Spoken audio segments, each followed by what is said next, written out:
বন্ধুরা, তোমরা যারা এসব একঘেয়েমি গল্প শুনতে শুনতে ক্লান্ত হয়েছ তাদের জন্য নিয়ে এসেছি একদম খোলামেলা অডিও গল্প। এসব অডিও গল্পের ওয়েবসাইটের লিংক কমেন্ট দেওয়া আছে, আর কিভাবে সাইটস থেকে গল্প শুনবে সেটা টিউটোরিয়াল দেওয়া হলো। সাইটে ঢোকার পরে এরকম বিজ্ঞাপন আসলে এখান থেকে কেটে দেবেন। যে গল্প শুনতে চান সেটাই ক্লিক করার পর যদি অন্য জায়গায় নিয়ে যায় তাহলে ব্যাক বাটন চাপ দিতে হবে, তারপর আবার গল্পের উপর ক্লিক করতে হবে, তারপর এই জায়গা থেকে প্লে বাটনে ক্লিক করতে হবে। প্লে বাটনে ক্লিক করার পর যদি আবার বিজ্ঞাপন আসে তাহলে বিজ্ঞাপন এখান থেকে কেটে দিতে হবে। আমার নাম আরশি, আমি ইতিহাস বিভাগের একজন আগ্রহী ছাত্রী। ইতিহাস সবসময় আমার খুব প্রিয় বিষয়। আমার সৎ ভাই সুমন ভাইজা বয়স 21, তার সঙ্গেও আমার একই কলেজে পড়াশোনা। আমি প্রথম বর্ষে আর ভাইয়া দ্বিতীয় বর্ষে। আমরা একসঙ্গে ইউনিভার্সিটিতে যাই প্রতিদিন সকালে। আমাদের বাবা, মানে আমি বলছি মা, যাকে বিয়ে করেছেন উনি এখন আমার বাবা, আমাদের যাতায়াতের সুবিধার জন্য একটি মোটরসাইকেল কিনে দিয়েছেন। ভাইজা চালা আর আমি তার পেছনে বসি। আমার নিজের বাবা মারা গেছেন অনেক আগে, তখন আমি খুব ছোট। মা পরে আবার বিয়ে করেন। নতুন পরিবারটা অনেক আন্তরিক। সুমন ভাইজা বরাবরই শান্ত, দায়িত্ববান আর আমার প্রতি ভীষণ যত্নশীল। আমাদের দৈনন্দিন জীবনটা ছিল বেশ গোছানো। সকাল 8টায় বাবা মা দুজনেই অফিসে যান, আর তারপর আমরা দুজন ভাইবোন বাড়িতে তৈরি হই ক্লাসে যাওয়ার জন্য। একটা মাত্র বাথরুম, তাই সাধারণত আমি আগে গোসল করি, তারপর ভাইজা। আমি একটু বেশি সময় নেই, কারণ মেয়ে হিসেবে একটু প্রস্তুতির বাড়তি সময় তো লাগেই। সেই রুটিন মাফিক জীবনের একদিন হঠাৎ একটা ছোট্ট ঘটনা ঘটে গেল, যেটা আমার মনকে একটু অস্থির করে দিয়েছিল। সেদিনও মা বাবা অফিসে গেলেন যথারীতি। আমি বস্তা শেষ করে বাথরুমে ঢুকে দরজা বন্ধ করলাম। এমন সময় হঠাৎ মনে হলো দরজার নিচে যেন একটা ছায়া দেখা যাচ্ছে। প্রথমে ভাবলাম হয়তো লাইটের প্রতিফলন বা চোখের ভুল, কিন্তু যখন মুখে ফেস ওয়াশ লাগাচ্ছিলাম তখন আবার ছায়াটা নড়ল। আমি এক মুহূর্ত চুপ করে দাঁড়িয়ে রইলাম। মনে হচ্ছিল কেউ যেন বাইরে দাঁড়িয়ে আছে, কিন্তু বাড়িতে তো তখন আমি আর ভাইজা ছাড়া আর কেউ ছিল না।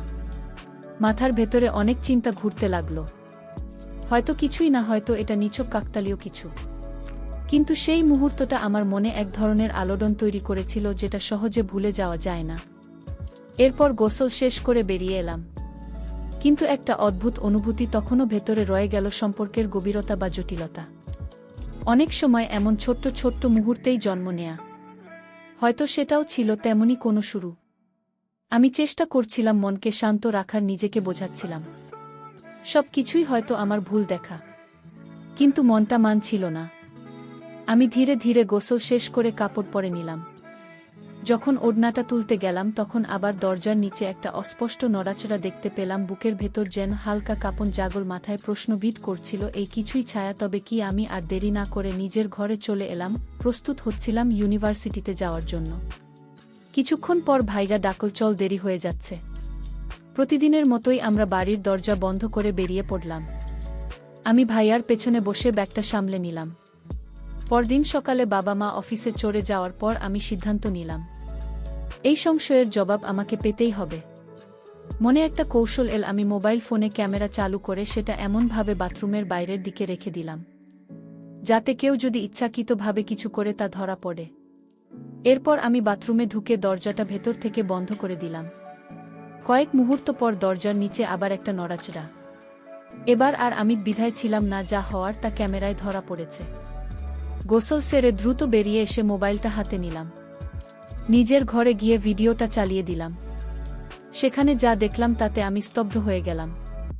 বিশ্বাস করতে কষ্ট হচ্ছিল, এটা কিভাবে সম্ভব? এত কাছের, এত বিশ্বাসের একজন মানুষ এমনটা করতে পারে। কিছু না ভেবে আমি আবারও ভাইয়ার সঙ্গে ইউনিভার্সিটিতে রওনা দিলাম। পেছনে বসে ওর কাঁধে হাত রেখে বসেছিলাম, একটু শক্তভাবে। তখনও অবাক হয়ে বলল, তুই ঠিক আছিস তো? আমি বললাম, হ্যাঁ ভাই, একটু অস্বস্তি লাগছে। তাই পুরো দিনটা অস্থিরতায় কাটল। ক্লাসে মন বসছিল না, আর বারবার মনে হচ্ছিল আমি যা জানি তা ওকে বলব কিনা। দুপুরে বাড়ি ফিরে এলাম। তখনও সিদ্ধান্ত নিতে পারছিলাম না, ভাইজাকে বলবো নাকি চুপ করে থাকব। রাতে শুইয়ে বারবার পাশ ফিরছিলাম, কিছুতেই ঘুম আসছিল না।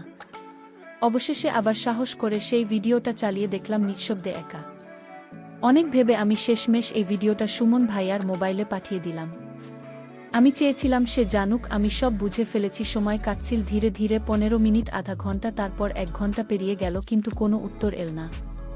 সারা রাত কেটে গেল এমনভাবেই, কোনো প্রতিক্রিয়া ছাড়া। পরদিন ছিল রবিবার, আমরা সবাই বাড়িতেই ছিলাম। সকালের নাস্তা সবাই একসাথে খেলাম। আমার ভিতরে তখনও চলছিল একটা ঝড়। নাস্তার সময় বলতে চেয়েও কিছু বলিনি। ভাইয়ার আচরণ ছিল স্বাভাবিক, যেন কিছুই ঘটেনি। মনে হলো ভিডিওটা হয়তো সে এখনও দেখেনি। ঠিক তখন সকাল 10টার দিকে হঠাৎ মোবাইলে ভাইয়ের একটা মেসেজ এলো। আমার হাত যেন কেঁপে উঠল। তাতে লেখা ছিল, ভিডিওটা দেখেছি। মেসেজটা ছোট হলেও তার ভেতরে যেন অনেক কিছু লুকানো ছিল। আমি উত্তর দিলাম, কিন্তু এরপর থেকে ও আর কোনো উত্তর দিল না। দুপুরের খাবার টেবিলে আমরা সবাই একসাথে বসেছিলাম। আমি খেয়াল করলাম ভাইয়া একদম চুপচাপ মাথা নিচু করে খাচ্ছে। খাওয়া শেষে সে উঠে চলে গেল নিজের ঘরে। আমি বাবা মার সামনে বললাম, ভাই, একটু পর তোমার ঘরে আসব, একটা জায়গা বুঝিয়ে দিতে হবে। ও কিছু বলল না, কেবল চলে গেল। বাকি কাজ সেরে মা বাবা নিজেদের ঘরে চলে গেলেন। আমি তখন সোজা ভাইয়ার ঘরের দিকে গেলাম। দরজা ঠেলে ঢুকতেই দেখি সে জানালার পাশে চুপ করে দাঁড়িয়ে আছে। আমি নিঃশব্দে ঘরে ঢুকে দরজাটা টেনে লাগালাম। তারপর তার পাশে গিয়ে দাঁড়ালাম। ওর চোখে জল, মুখটা গম্ভীর। এতটুকু সময়েই বুঝতে পারছিলাম ওর ভিতরে অনেক কিছু জ্বলছে। ভাইজা আস্তে করে বলল, আমি সত্যিই দুঃখিত। ওর গলায় কাঁপুনি ছিল। আমি তার চোখের দিকে তাকিয়ে রইলাম, সে যেন আরও ভেঙে না পড়ে।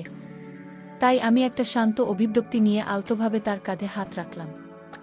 আস্তে করে বললাম, এই বয়সে অনেক সময় অনেক কিছু ঘটে যায়। ফুলের মতো মনে হলেও তা নিয়ে নিজেকে শেষ করে দেওয়ার কিছু নেই। ভাইজা তখন বলল, কিন্তু আমরা তো ভাই বোন, এটা তো ঠিক না। আমি মৃদু হেসে বললাম, আমি জানি তুমি অনুতপ্ত, আমার কাছে সেটা বড় কথা। আমরা দুজনেই পরিণত দায়িত্ববান, তাই আমাদের যা কিছুই হোক সেটা যেন আমাদের সম্পর্কে অশ্রদ্ধা না আনে। আমার কথায় ভাইয়া খানিকটা স্বাভাবিক হলো। আমি বুঝতে পারছিলাম এই পরিস্থিতি একটা গুরুত্বপূর্ণ বাঘ। এটাকে কিভাবে সামলানো হবে সেটাই ভবিষ্যৎ ঠিক করে দেবে। আমি জানতাম ওর চোখে অপরাধবোধ রয়েছে, কিন্তু হয়তো আমি একটু বেশি কড়া কথা বলে ফেলেছি। ওর মুখের অভিব্যক্তি দেখে মনে হচ্ছিল খুব ভেঙে পড়েছে। তাই একটু হালকা হাওয়ায় ফেরানোর জন্য হেসে বললাম, এই যে এখন এত নীতির কথা মনে পড়ছে, সেদিন কিন্তু দরজার নিচের ছায়া নিয়ে তেমন চিন্তিত দেখায়নি। আমি কথাটা মজা করেই বলেছিলাম যেন পরিবেশটা আর ভারী না হয়। তারপর বললাম, তুমি সব সময় আমার পরিবারের একজন, সেটা কখনো পাল্টাবে না। এই বিষয়টা নিয়ে আর বেশি ভাবিও না। এরপর একটু মজা করে চোখ টিপে বললাম, কাল বিকেলে একটু সময় পেলে আমার সঙ্গে গল্প করো। খারাপ লাগছে সব ভেবে ও আমার দিকে চেয়ে রইল। কিছু বলল না, শুধু চুপচাপ তাকিয়ে রইল। সেদিন রাতের খাবারের টেবিলে ভাইজা হঠাৎ বলল, কাল ইউনিভার্সিটিতে একটা ছোটখাটো ইভেন্ট হচ্ছে, কিন্তু আমার ভাল লাগছে না যেতে। মা বললেন, তাহলে আর শিখেও যেতে হবে না। বাবা বললেন, তুমি খেলাধুলায় তো আগ্রহী ছিলে, এখন কি আর ইচ্ছা হয় না? ভাইজা মৃদু হাসল, আগে যেরকম ছিল এখন আর তেমন নেই। নতুন অনেকেই এসেছে, আমি বরং কালটা বাড়িতেই থাকতে চাই। আমি ভাইয়ার দিকে তাকিয়ে হালকা হাসলাম। পরদিন সকালে বাবা মা অফিসে বেরিয়ে গেলেন। আমি ধীরে ধীরে ভাইয়ার ঘরে গেলাম। সে তখন বিছানা আধা ঘুমে শুয়েছিল। বললাম, আজ তো ক্লাস নাই, সারাদিন কি করব? ও হেসে বলল, তুমি তো বলেছিলে একটু কথা বলতে চাও, তাই ভাবলাম সময়টা রাখাই যায়। আমি একটু হেসে বললাম, তুমি তো খুব সিরিয়াস হয়ে গেলে মনে হচ্ছে। ও কিছু না বলে চোখ মেলে আমার দিকে তাকাল, একটা মুচকি হাসি দিয়ে বলল, সব সময় না, আজ শুধু তোমার জন্য। আমরা কিছুক্ষণ গল্প করলাম, পুরনো কথা, ক্লাসের স্মৃতি, ছোট ছোট মজার ঘটনা। হঠাৎ আমি জিজ্ঞেস করলাম, তুমি কেন এমন ভাবে কথা বলো? মাঝে মাঝে মনে হয় আমাদের মধ্যে বন্ধুত্ব ছাড়িয়ে অন্য কিছু ভাবতে শুরু করছো। সে শান্তভাবে বলল, সব বন্ধুত্বের একটা গভীরতা থাকে, কখনো সেটা অনুভূতির থেকেও বেশি কিছু মনে হতে পারে। তবে সেটা মানে এই না যে সব সীমা পার হয়ে যেতে হবে। আমি কিছুক্ষণ চুপ করে রইলাম। ওর চোখে এক ধরনের সম্মান আর দ্বিধার মিশ্রণ ছিল। আমি আস্তে করে বললাম, সীমারেখা থাকা ভালো, কাছের মানুষদের প্রতি ভালো লাগা হতেই পারে, কিন্তু তা যেন এমন না হয় যাতে আমরা একে অপরের প্রতি শ্রদ্ধা হারিয়ে ফেলি। ও মাথা নেড়ে বলল, ঠিক বলেছ, আমি ভুল বোঝার জন্য দুঃখিত। তুমি চাইলে সব কিছু আগের মতোই থাকবে। আমি বললাম, এখনো সময় আছে, সব ঠিক করে নেওয়া যায়। সুমনের চোখে যেন এক গভীর নীরবতা, তার দৃষ্টিতে ছিল এমন এক অনুভব যা শব্দে বলা কঠিন। আর সে নিজের হাত দুটো মুঠো করে শক্ত করে ধরল, এক ধরনের সাহসিকতা নিজেকে বোঝাতে। তারপর সে ধীরে ধীরে বলল, আমি জানি না এটা ঠিক না ভুল, কিন্তু তোমার পাশে থাকলে মনে হয় আমি নিজের জায়গায় আছি।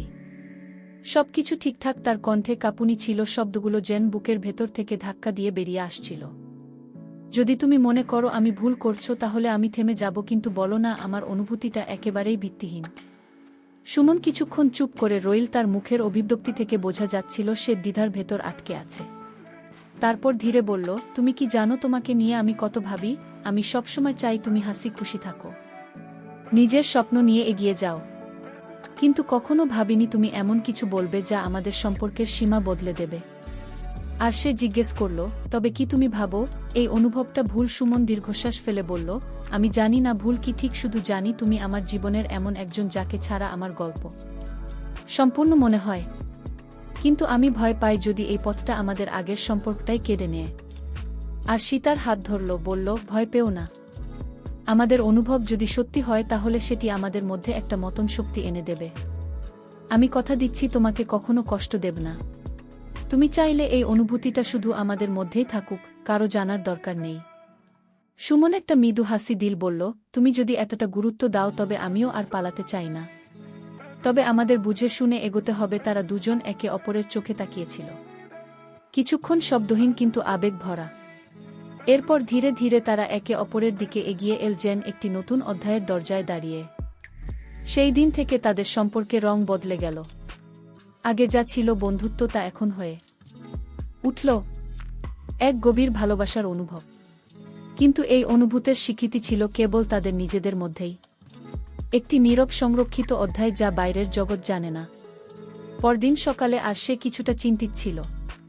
সুমন বলল, কি হলো? চিন্তিত দেখাচ্ছে। আর সেই মাথা নিচু করে বলল, সবকিছু এত দ্রুত হয়ে গেল, আমি বুঝতে পারছি না সামনে কি হবে। আমাদের পথ সহজ হবে না। সমাজ, পরিবার সবাই প্রশ্ন তুলবে। সুমন মাথা নেড়ে বলল, হ্যাঁ ঠিক বলেছ। তাই এখন থেকে আমাদের প্রতিটি পদক্ষেপ সতর্ক হতে হবে। আমরা নিজেরাই নিজেদের বিশ্বাস করতে পারলেই বাকিদের মানানো সময়ের ব্যাপার। সুমন ধীরে ধীরে আশির দিকে এগিয়ে এসে বলল, যখন ভালোবাসা সত্যিকারের হয় এখন আমাদের কাউকে কিছু প্রমাণ করার দরকার পড়ে না। শুধু একে অপরের পাশে থাকাটাই সবকিছু। আর সে তার কথা একটু আশ্বস্ত হল। সে সুমনের চোখের গভীরে তাকিয়ে বুঝতে পারল এই মানুষটার সঙ্গেই তার মনের যোগ, ভয় পাওয়ার কিছু নেই। সুমন বলল, তুমি চাইলে আমরা আমাদের সম্পর্ক এখনই সবার সামনে আনতে পারি না, তবে সঠিক সময় এলে আমরা কাউকে লুকাবো না। আর সে হাসি মুখে বলল, আমি শুধু চাই আমরা যেন সবসময় একে অপরকে বুঝি। যদি বিশ্বাস থাকে সব বাধা আমরা পার করতে পারব। পরবর্তী কিছুদিন ছিল নিঃশব্দ কিন্তু সুন্দর। তারা দুজনেই সিদ্ধান্ত নিয়েছিল এই ভালোবাসা কখনো তাদের পড়াশোনা বা ভবিষ্যতের পথে হবে না। তারা একে অপরকে স্পেস দিতে সমর্থন করত। কিন্তু ভালোবাসা এমন এক আবেগ যাকে চেপে রাখা কঠিন। একদিন কলেজের ক্যান্টিনে বসে তারা মৃদু গলায় কথা বলছিল, হাসছিল। ঠিক তখনই রিমা, তাদের ঘনিষ্ঠ বন্ধু, সেখানে এসে পড়ে। সে হেসে বলল, এই যে খুব গোপন গোপন কথা হচ্ছে নাকি? আর সে ও সুমন কিছুটা অপ্রস্তুত হয়ে গেল। সুমন হালকা করে হেসে বলল, না রে, তেমন কিছু না, সেমিনারের আলোচনা হচ্ছিল। কিন্তু রিমা বুঝতে পারছিল এখানে কিছুর গন্ধ আছে। সেদিন সন্ধ্যায় সুমন একা ছিল বাসায়। হঠাৎ ফোন বেজে উঠল আরশি। তার গলা ছিল চিন্তার ছায়া। তুমি কি ছাদে আসতে পারবে? খুব জরুরি কথা আছে। আরশি বলল। সুমন ছাদে গিয়ে দেখে আরশি আগেই সেখানে দাঁড়িয়ে, হাতে একটি লাল গোলাপ। আমি আর লুকিয়ে রাখতে পারছি না।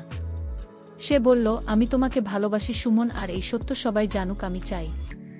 সুমন স্তব্ধ হয়ে গেল। কিছুক্ষণ চুপ থেকে বলল, তুমি কি জানো এর মানে কি? সমাজ, পরিবার, বন্ধুবান্ধব সবাই প্রশ্ন তুলবে।